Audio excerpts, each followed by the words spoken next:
A preto sa dnes spolu s vami pokúsime založiť tradíciu Oktoberfestu v Poráči.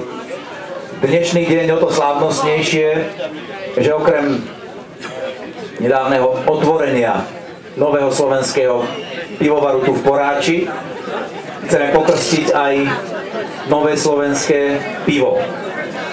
A bola to cesta pomerne zložitá, ja to poviem veľmi skrátené, a keď náhodou, tak ma Peter oprav. V Čechách sa vraj robí najlepšie pivo na svete. Konkrétne na Šumave je obec Kout a tam bol jeden skvelý český pivovar, založený už v roku 1730, poviem to presne, aby som bol úplný presne, 1736. To znamená, to bude za chvíľočku 300 rokov. Ešte chvíľu musíme dočkať a bude to 300 rokov. A pivo bolo vynikajúce a malo vynikajúcu chuť a dobrý zvuk. Skončilo to s národnením, ako veľa dobrých vecí. Potom sa pivovar tak potácal a koncom 70. rokov sa tam dokonca vyrábala sodovka a ešte aj to skončilo. Až v roku 2001 pán Skala, ktorý je tu tiež medzi nami a rád by som ho privítal, nechcel sa takto prezentovať, tak mu aspoň zatlieskajme. Pán Skala v Koute na Šumave kúpil starý, zdecimovaný, bývalý historický pivovar. Písal sa rok 2001 a už v roku 2006 v ňom začali vyrábať skvelé české pivo. Kout na Šumave. Toto pivo dokonca v roku 2010, konkrétne 12, získala titul Najlepšie české pivo. A to už je teda čo povedať, keď v krajine piva niektoré pivo získa titul Najlepšie české pivo. A rád by som predstavil pána, ktorý je dušou tohto pivovaru. O pánovi Skalovi som povedal, ale všetci pivári dobre vedia, že podstatnou osobou v pivovare je Sládek. A teraz by som rád predstavil pána, ktorý toto skvelé české pivo priviedol až na český trón. Pán Bohuslav Hlavsa je tu, my ho vítame. Pán Bohuslav Hlavsa je ten, ktorý v Koute na Šumave dopestoval pivo až k českému titulu. A to nebolo všetko. Začal aj školiť svojich kamarátov, nadšencov piva, pôvodne amatérov, aby sa z nich stali takí odborníci, ako je on. Práve odtiaľto prišiel Peťo Novotný k nemu ako jeho žiak, s pokorou, s úctou sa učil tomuto remeslu a keď mal pocit, že už tie najlepšie veci od pána Hlavsu okúkal a naučil sa, tak prišiel sem do Poráčskej doliny a spolu s kamarátmi si povedali, že skúsia aj oni spraviť privátny, domáci pivovar. Ako oni skromne hovoria, mini pivovar. To sa podarilo v tomto roku a dnes chceme pokrstiť pivo Buchwald. Toto pivo bude krstené veľmi zaujímavým spôsobom. Do Slivovicu. Ja znám to heslo, že pivo bez palenky táto nadarmo vyrúcené penieži, ale to až neskôr si poviem, hej, neskôr v večerných hodinách.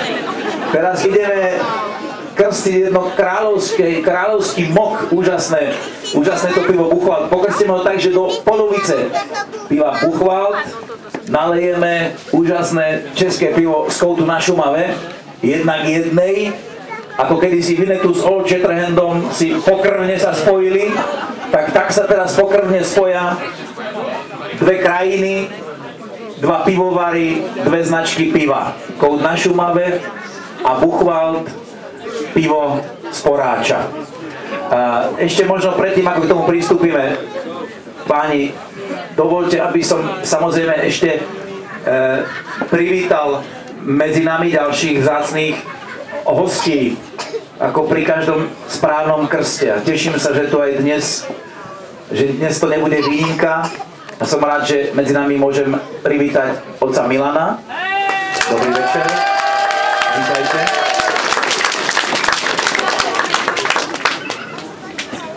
A za tovaristvo baníctva poráčského aj presne ustrojený, aby to malo aj isté historické relikvie, aby to naozaj bol obrad, ako sa patrí, pán Fero Pramuka. Páni mi tak familiárne napísali Fero, tak teraz neviem, František? Fero, hej? Lebo keby František, tak som mal včerajší menin naozaj. Môže byť? Dobre, tak všetko najlepšie. Tak som to... Včera som bol František. Aha, včera. Len včera ste boli František, od dnes ste Fero. Hej. A páni, skôr ako pristúpime k samotnému aktu krstu, dovolte, aby som vás predsa poprosil o 2-3 slova. Peter, teba možno ako nositeľa tej myšlienky alebo zástupcu slovenskej časti dnešného krstu. Tak samozrejme všetkých vítam a som veľmi rád, že pivko chutí, že pivko varíme klasickou technológiou, klasickým spôsobom a každý, kto ho ochutná, tak v podstate zistí ten hlavný rozdiel, aký je medzi pravým pivom, aké je pivo Buchwald, aké je pivo v Koute na Šumave, oproti tým chemickým zlúčeninám a chemickým produktom, na ktoré sa plavujú obrí giganti.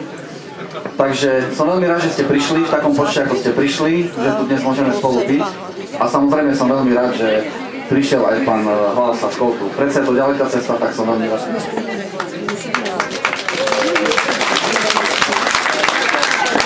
Pán Peter Novotný, ako náš slovenský, alebo chcete poráčský sládek.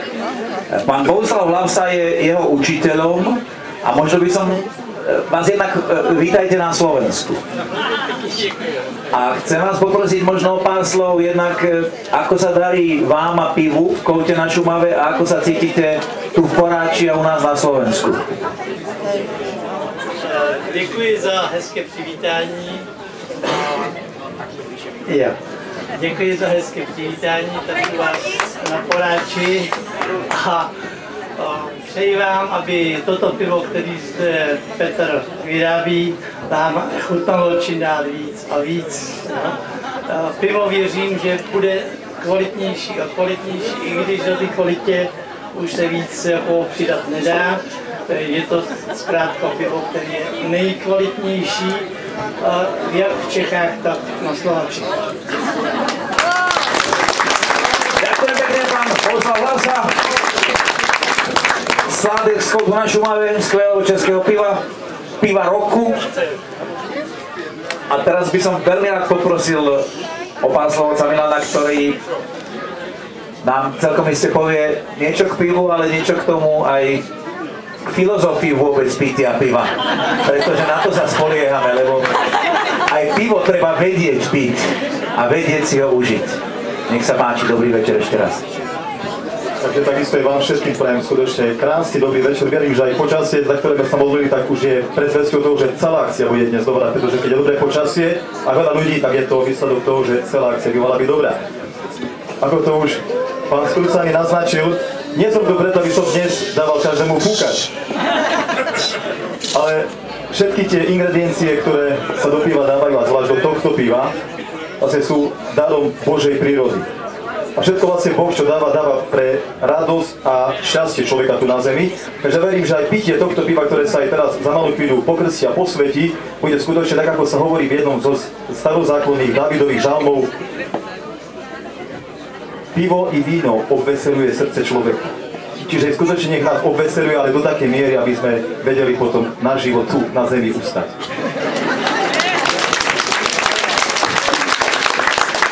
Ďakujem veľmi pekne za vaše slova. Dnes Milan to povedal stručne, ale jasne. Tešme sa zo života, užívajme, ale s mierou. Aj v rámci dnešného večera. Všetko dôležité bolo povedané, to najdôležitejšie je pred nami. Ideme pokrstiť naše nové slovenské poráčské pivo Buchwald. Poprosím v tejto chvíli pánov, aby sa ujali piva. A ako som vám povedal,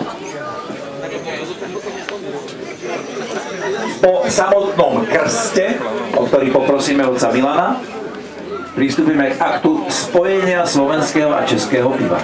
Nech sa páči, otec mi.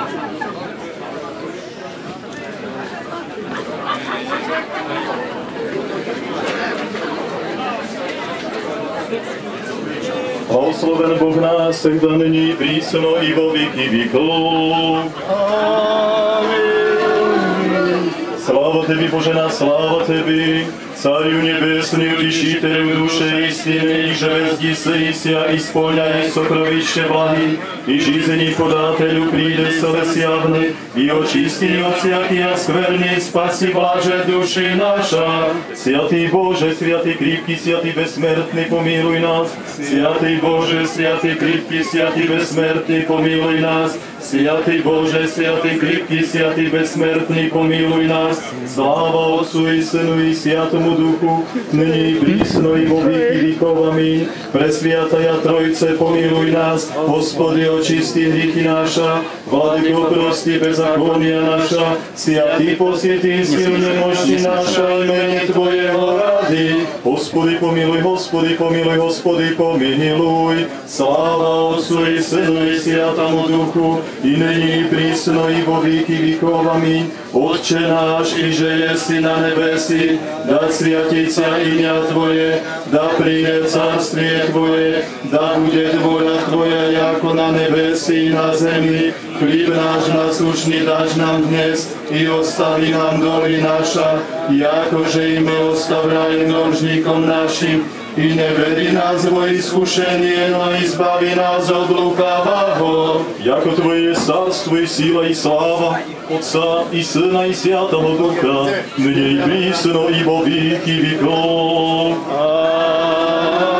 Аминь. Господи, помилуй, Господи, помилуй, Господи, помилуй, Господи, помилуй, Господи, помилуй, Господи, помилуй. Господи, помилуй, Господи, помилуй, Господи, помилуй. Господи, помилуй, Господи, помилуй, Господи, помилуй. Слава Отцу и Сыну и Святому Духу, и ныне и присно и во веки веков. Аминь. Придите, поклонимся Господу. Придите, поклонимся Господу Цареви и припадем Господу Цареvi našemu Bohu našemu. Hlavoled pre bezzákonní sohrišatí v sebi, ni stracha Božia pred očíma Jeho, jako lsti pred ním obristy bezzákonnie svoje, i voznenavidí. Hlaholi úz jeho bezzákonnie i les, nebo schoti razumiti je, že ublážaj ty. Bezzákonnie pomysli naloží svojem, predstav si jakomu puti neblahu, odloží žena nehodová. Hospody na nebi milosť Tvoja i istina Tvoja do oblak. Pravda Tvoja jako hory Božia, súďby Tvoja bezna mnoha. Člověky skoty spaseši Hospody, jako umnožil jesi milosť Tvoju Bože. Synove, že človíče si v krove krylu Tvojej nadiju ti sia imu. Upijúcia od túka domu Tvojeho i potokom sládosti Tvoja napojíš ja, jako u Tebe istočník života, vo svíti Tvojem uzrím svít. Probávi milosť Tvoju, vyduštím ťa i pravdu Tvoju pravým srdcem, da ne príde mni noha hordení i ruka hrišniča, da ne podvížiť mene. Tam opadoša vstidirajuší bezakonie i zrinoven beša i nebozmúť staty. Sláva Otcu i Synu i Sviatomu Duchu, i není prísno i vo veky vekov. Amin. Aleluja, aleluja, aleluja, sláva Tebi Bože. Aleluja, aleluja, aleluja, sláva Tebi Bože. Aleluja, aleluja, aleluja, sláva Tebi Bože. Veľká obride vidať ťa povorníka vselená ja strastoterče, jazyky povyždajuša, jakože uvolievu ni zložil jesi hordyňu i na podvih drznovena sotvorí Nestora, tako sviate Dimitrie Christu Bohu molisia, darovati nám veliju milosť. Slava Otcu i Synu i Sviatomu Duchu, i není prisno i vo veky vekov. Amin. Krovej Tvojich strujami Dimitrie cerkov bohovali, dávej Tebi knipozne pobydimujú, i sobľudaja hra Tvoj nevredím, to Господу помолимся. Господи, помилуй. Господи Боже, Spasiteľu náš, sia tvoria i stroja o spasení roda človečeského, príjmi molitvu nás, nedostojných